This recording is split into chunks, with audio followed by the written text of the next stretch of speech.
There was a time when the early followers of Christ believed in something far more mystical than what we know today, something that could change the way we see life, death, and the soul's journey. But this truth, this forbidden knowledge, was systematically erased. What if I told you that reincarnation was once a core part of early Christian teachings, that many of Christ's closest followers, those who walked with him, who sat at his feet, believed that the soul does not simply face an eternal judgment but instead returns, life after life, to evolve, to atone, and to awaken? Yet, over the centuries, powerful forces within the Church buried this sacred truth, altering the spiritual destiny of millions. The idea that we live multiple lives was not only removed from doctrine, it was declared heresy, and those who dared to speak of it, silenced. But why? Why was reincarnation seen as a threat? Who erased it? And what did they not want us to know? Tonight, we unravel one of the greatest spiritual cover-ups in history. We will journey through forgotten scriptures, ancient texts, and secret teachings to uncover why reincarnation was erased from Christianity, and what this hidden truth means for you. But be warned, once you learn this, you can never unsee it. To understand why reincarnation was erased from Christianity, we must journey back, far before the councils, before the dogmas, before the Church became a political force. The esoteric roots of reincarnation. Long before Christianity, the belief in the soul's journey across multiple lives was universal. The ancient Egyptians spoke of the Ka and Ba aspects of the soul that moved through different states of existence. The Greeks, under philosophers like Plato and Pythagoras, taught metempsychosis, the idea that the soul, after death, reincarnates into a new body to continue its evolution. Even in the East, Hinduism and Buddhism upheld the doctrine of samsara, the endless cycle of birth, death, and rebirth until enlightenment is reached. But what about early Christianity? The truth is, many of Christ's closest followers believed in reincarnation. The Gnostics, mystical Christians who followed secret teachings, spoke of the soul's multiple lifetimes. The Church Father Origen, 185 to 253 AD, one of the greatest early Christian scholars, openly taught the pre-existence of souls. He believed that before birth, souls existed in a divine state and that their lives on earth were meant for purification and learning. Origen wrote in his work De Principiis, "Each soul comes into this world strengthened by the victories or weakened by the failures of its previous life. Its place in this world is determined by its previous merits and demerits." This was not just speculation. These ideas were embedded in early Christian teachings. Hidden clues in the Bible. Even within the New Testament, there are whispers of reincarnation, though hidden in plain sight. Consider these passages. Jesus and John the Baptist. In Matthew 11 verse 14, Jesus makes a cryptic statement about John the Baptist. "And if you are willing to accept it, he is Elijah who was to come." The implication: John the Baptist was the reincarnation of the prophet Elijah. The disciples' question. In John 9 verses 1 to 3, Jesus and his disciples encounter a man born blind. The disciples ask, "Rabbi, who sinned, this man or his parents, that he was born blind?" Think about this. How could a man sin before he was born, unless his soul had lived before? The concept of being born again. In John 3 verse 3, Jesus tells Nicodemus, "Very truly I tell you, no one can see the kingdom of God unless they are born again." Was this purely symbolic, or was it an echo of the ancient belief in multiple lifetimes, the soul being reborn until it reaches enlightenment? The Great Suppression, the Council of Nicaea, the rise of church dogma. If reincarnation was once accepted, why was it erased? The answer lies in the consolidation of religious power. By the 4th century AD, Christianity was no longer an underground movement of mystics and seekers, it had become a state religion under the Roman Empire. In 325 AD, Emperor Constantine convened the Council of Nicaea, a gathering of bishops to define Christian doctrine. But this was not a mere theological discussion, it was about control. The ruling class realized something. If people believed they had multiple lifetimes to purify their souls, they would not fear eternal damnation. If they did not fear eternal hellfire, they would be harder to control. Thus, the concept of one life, one judgment, one eternal fate became official doctrine. Reincarnation was dangerous, it empowered individuals, making them responsible for their own spiritual progress instead of relying on the Church for salvation. By 553 AD, at the Second Council of Constantinople, the teaching of pre-existence and reincarnation was formally condemned as heresy. The works of Origen, one of Christianity's greatest thinkers, were banned and later burned. From that point forward, Christianity became a religion of rigid dogma, no longer a mystical path of spiritual evolution, but a system of control. But the truth? It was never truly erased. It survived in hidden teachings, in secret orders, in whispers passed down through the centuries. If reincarnation is real, what is its purpose? Why would a soul return, lifetime after lifetime, experiencing both suffering and joy? The answer lies in the great work of the soul, the alchemy of transformation, where the spirit evolves through lifetimes, refining itself like lead into gold. Esoteric traditions tell us that the physical world is a school, a place where souls undergo trials, lessons, and purification. Each life presents new challenges, opportunities, and karmic debts to resolve. This process was known to the ancient Hermeticists, Gnostics, and mystics, all of whom understood reincarnation as the mechanism of divine justice and spiritual evolution. The law of karma reincarnation. One cannot fully understand reincarnation without understanding karma, not as punishment, but as a balancing force of the universe.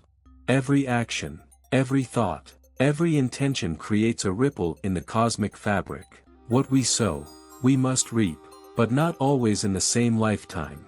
Karma is not about reward and punishment, it is about learning. Imagine a tyrant who abuses power in one life. In the next, he may be reborn as one who suffers under tyranny, to feel, to understand, to evolve. Or take a healer who dedicates their life to helping others. Their next incarnation may be filled with wisdom and opportunities to ascend even higher. This is why many spiritual traditions, from Hinduism to Kabbalah, from Tibetan Buddhism to early Christianity, speak of reincarnation as the soul's process of achieving divine perfection. But here's the secret few understand: reincarnation is not infinite. It has a purpose. The end of the cycle, the final liberation. The ultimate goal of reincarnation is not to keep returning endlessly, but to break free. In Hinduism and Buddhism, this is called moksha or nirvana, a state where the soul no longer needs to return to the physical plane. It has learned all lessons, balanced all karmic debts, and transcended the illusions of the material world. In Gnostic Christianity, this concept was known as apokatastasis, the soul's final restoration to its original divine state. Even Jesus hinted at this when he said in John 8 verse 32, "You shall know the truth, and the truth shall set you free." The truth is that we are not trapped by fate, we are creators of our own destiny, and when we fully awaken to this knowledge, the cycle of death and rebirth ends. But if this knowledge is so powerful, why does mainstream Christianity continue to reject it? Because reincarnation threatens the entire structure of fear-based religion. If people knew that they had multiple lifetimes to evolve, they would not be manipulated by the fear of eternal damnation. They would not blindly obey religious authorities. They would not live in fear of making a mistake. They would seek their own divine power within. The lost teachings of Jesus on reincarnation. Many scholars believe that Jesus himself taught reincarnation, but these teachings were either removed or altered.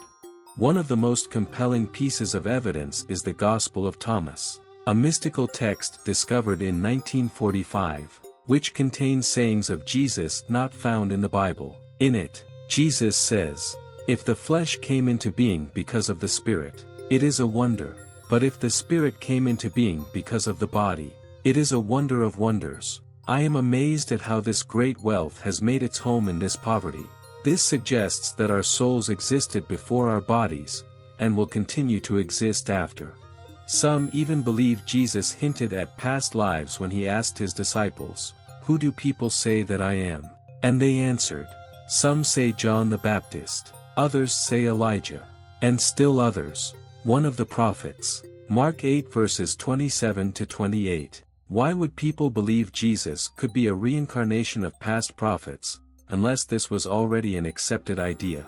But the most damning proof comes not from hidden texts, but from the deliberate destruction of esoteric knowledge by those in power.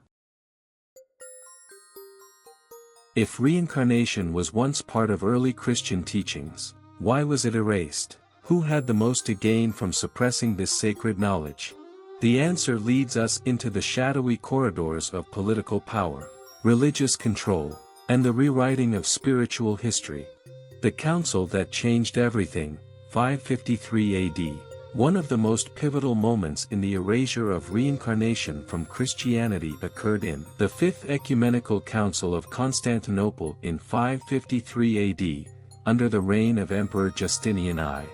At this council, a series of anathemas, curses, were issued against the teachings of Origen of Alexandria, one of the most profound Christian theologians of the early church.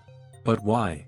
Because Origen taught that souls pre-existed before birth and reincarnated to purify themselves. He believed that God's justice was not about eternal damnation, but about the soul's journey through multiple lifetimes to achieve divine perfection. His ideas were widely respected in early Christianity, until Justinian and the church elite decided to erase them. The hidden agenda, why reincarnation was banned. The removal of reincarnation from Christian doctrine was not just a theological decision, it was a political weapon. Think about it. If people believed in reincarnation, they would not fear eternal hellfire. They would understand that their soul's evolution was in their own hands. They would seek spiritual growth rather than blindly obey religious authorities. But by replacing reincarnation with the doctrine of eternal heaven or hell, the church created a system of fear and absolute control.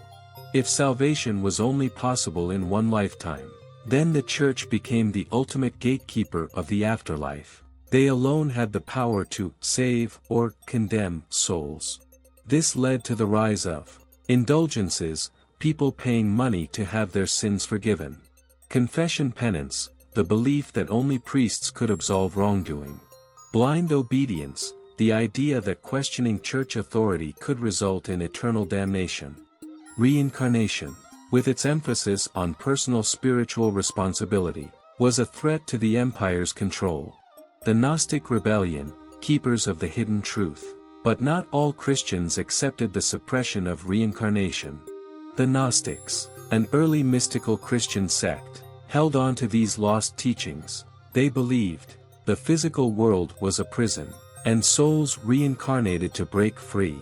True salvation came from inner knowledge, gnosis, not blind faith. Jesus came not to establish a church, but to awaken humanity to their divine nature. This is why the Gnostics were persecuted, their texts burned, and their teachings branded as heresy. Yet, their wisdom survived, hidden in esoteric circles, passed down in secret societies, and preserved in ancient texts like the Nag Hammadi library discovered in 1945. The esoteric thread in other traditions. While Christianity erased reincarnation, other traditions safeguarded it. Hinduism, Buddhism, the soul reincarnates until achieving enlightenment.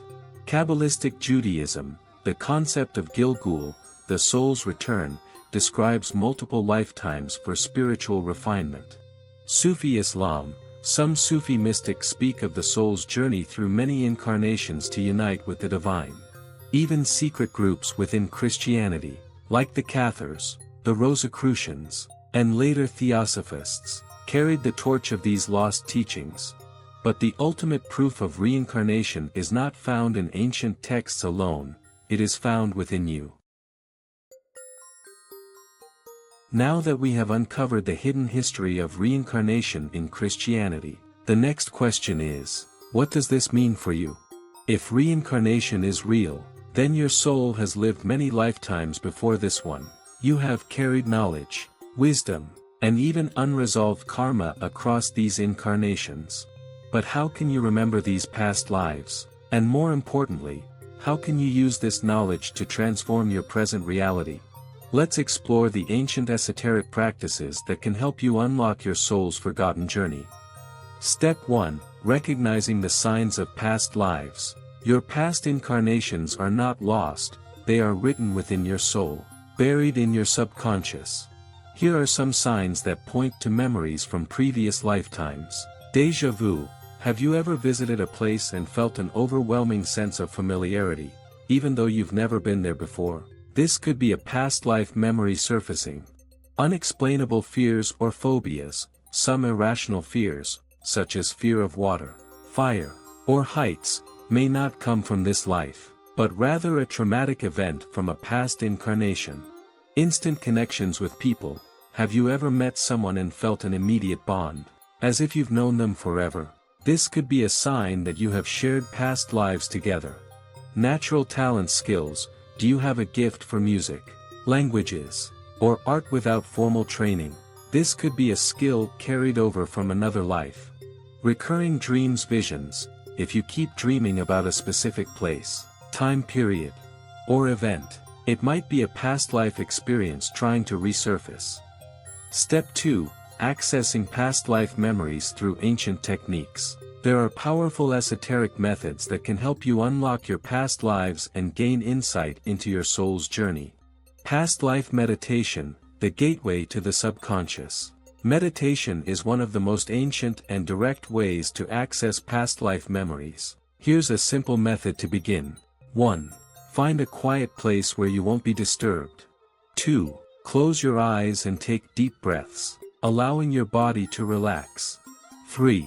Visualize yourself walking down a staircase into a deep meditative state. 4. Imagine entering a sacred temple or an ancient library where your past life records are stored. 5. Ask your higher self to reveal a past life that is relevant to your current journey.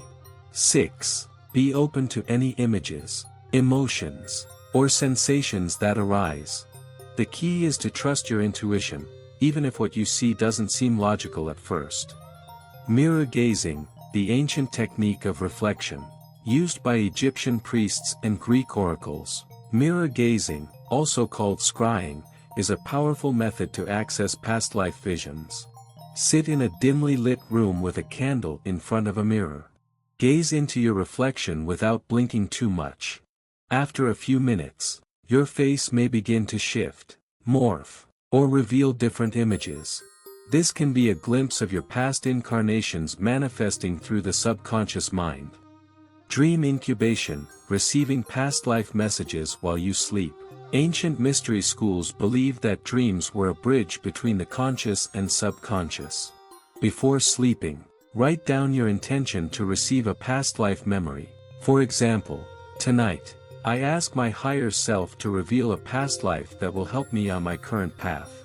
Keep a journal beside your bed and write down any dreams or symbols you remember upon waking. Over time, patterns will emerge, revealing clues about your past lives. Step 3. Healing past life karma, breaking the cycle. One of the most important reasons to explore past lives is to heal karmic patterns that may still be affecting you today. Karma is not punishment, it is a lesson that must be learned for the soul's evolution. Here's how to recognize and clear past life karma. Repetitive negative patterns. If the same challenges keep repeating, whether in relationships, finances, or health, it may be a karmic lesson from a past life. Unfinished business. If you feel drawn to a certain time period, culture, or cause, it might be because your soul left something unresolved in that era. Forgiveness rituals. If a past life relationship is creating conflict in this life, perform a forgiveness ritual, write a letter releasing all emotional ties, then burn it as a symbol of freedom. Karmic release meditation. visualize cutting energetic cords with past life traumas, sending love and light to those involved, and affirming your freedom from old cycles. The final revelation, reincarnation, is a journey of awakening. The knowledge of reincarnation was hidden to keep humanity trapped in fear, to make people believe they had only one chance at salvation. But now, the truth is being remembered.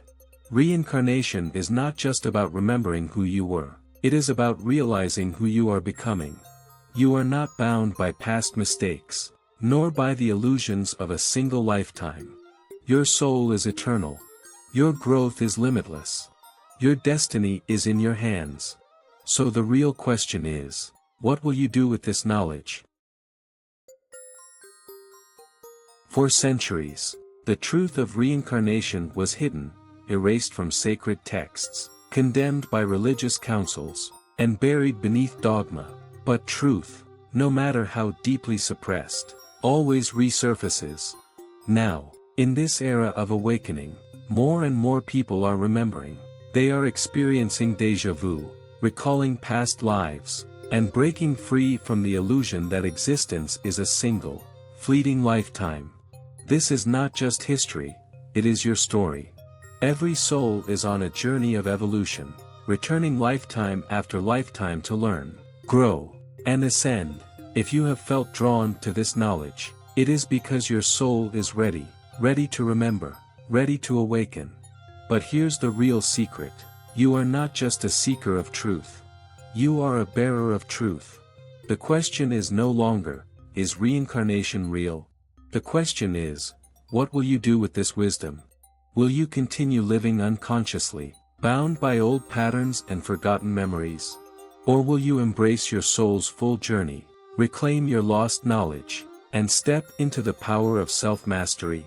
The ancient mystery schools called this path the Great Work, the process of transmuting the soul's experiences across lifetimes into pure wisdom and enlightenment.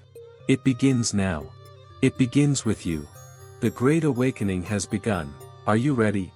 Join the journey. If this knowledge resonated with you, share your thoughts below.